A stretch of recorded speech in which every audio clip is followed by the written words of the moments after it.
certainly, I think by personalizing this, making this as public as James Harden has done, he is trying to turn up the volume on this organization, on ownership with Joel Embiid, to make them believe they have no choice but to move him on. And if they do bring him back to training camp, we have seen what James Harden looks like when he's in a situation where he doesn't want to be there. How he left Houston, how he got out of Brooklyn.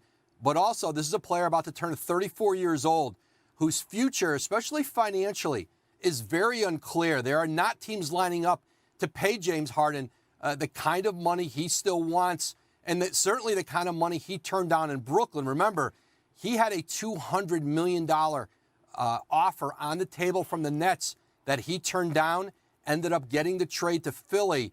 He's not going to recover that money, whether it's with the Sixers or anywhere else in the league at this point. All right, so let's talk training camp here, because to me, you look at this, is James Harden a threat to hold out? Is he going to sit there and just not do anything?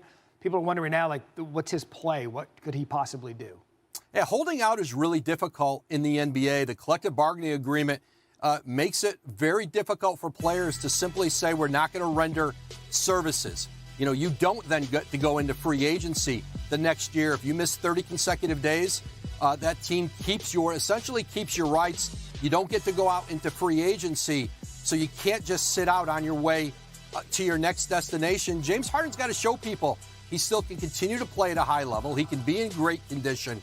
But certainly, if he shows up in Philadelphia, the idea of a James Harden who's not invested, who doesn't want to be there, especially on a team where, listen, you can make the case they may not be good enough anyway to win a championship. They came very close to beating Boston last year in the Eastern Conference playoffs, lost in 7 games.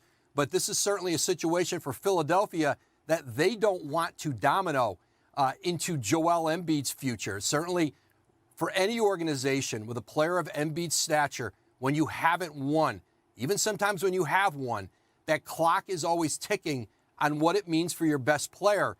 And that clock is ticking now for the Sixers and Joel Embiid. And just when you thought